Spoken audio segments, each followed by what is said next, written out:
దయచేసి అందరూ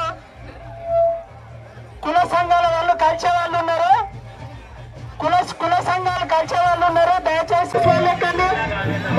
మహిళా కాంగ్రెస్ జిల్లా అధ్యక్షులు వేదిక పైకి రావాల్సిందిగా కోరుతున్నాము.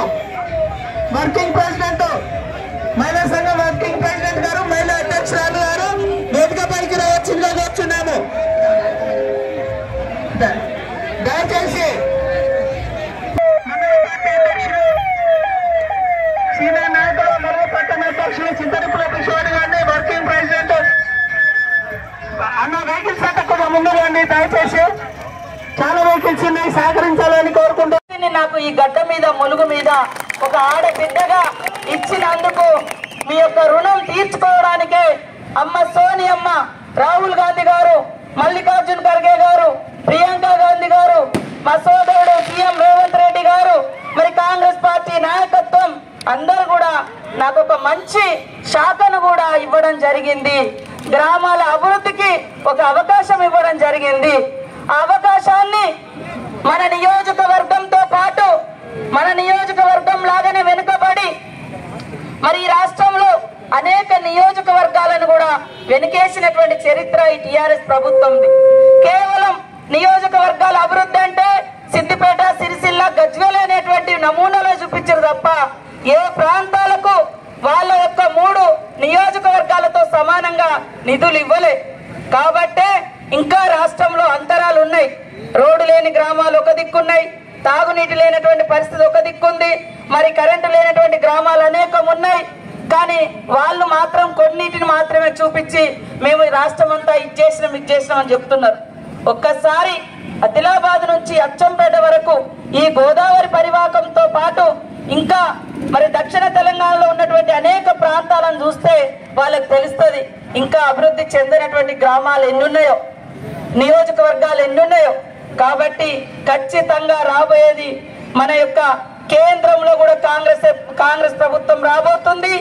అదే విధంగా రాష్ట్రంలో కూడా మరి ఒక విజన్ ఉన్న నాయకుడిగా రేవంత్ రెడ్డి గారి ఆధ్వర్యంలో రాష్ట్ర ప్రజలకు ఇచ్చినటువంటి ప్రతి వాగ్దానాన్ని అమలు చేస్తూ అద్భుతంగా ముందుకు తీసుకెళ్లడం కోసం మీ అందరి యొక్క సలహాలు, సూచనలు, సహాయ సహకారాలు అవసరం ఉన్నారు. అన్ని దేవుళ్ళ యొక్క ఆశీస్సులతో, దీవెనలతో ఈరోజు ఒక మారుమూల మరి పేదరికం నుంచి వచ్చినటువంటి కుటుంబ సభ్యురాలుగా 20 సంవత్సరాలు ప్రజా జీవితంలో, గతంలో కూడా ప్రజా ఉద్యమాలలో ఉన్న, గత 20 సంవత్సరాలుగా రాజకీయ జీవితంలో ఉన్నా కూడా నేను ఎప్పుడు కూడా ప్రజల్ని విస్మరించిపోలే, కార్యకర్తలకు దూరంగా ఉండలే, ప్రజలకు దూరంగా ఉండలే. ఇప్పుడు కూడా నేను అంతే దగ్గరగా, ఇంకా దగ్గరగా ఉండి పని చేస్తానని కూడా మీ అందరికీ హామీ ఇస్తా ఉన్నాను. గత 10 రోజులుగా మీకు అందరికీ దూరంగా ఉండడం నాకు చాలా బాధాకరం అనిపించింది. మరి క్యాబినెట్ ఏర్పరచుకోవడం కానీ, అసెంబ్లీ సమావేశాలు కానీ, ఇతరత్ర కార్యక్రమాల దృష్ట్యా ఈ 10-12 రోజులు మీకు దూరంగా ఉన్నమాట వాస్తవం.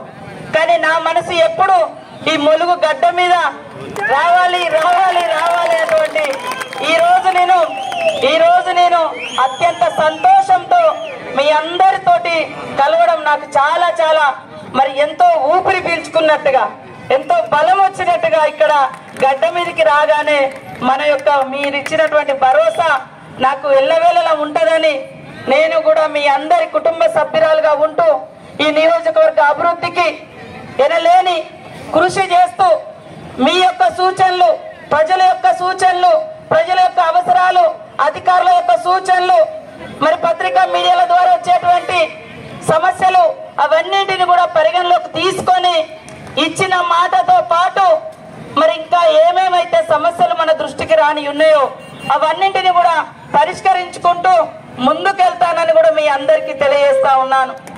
ఈరోజు నా మీద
चलिए इनके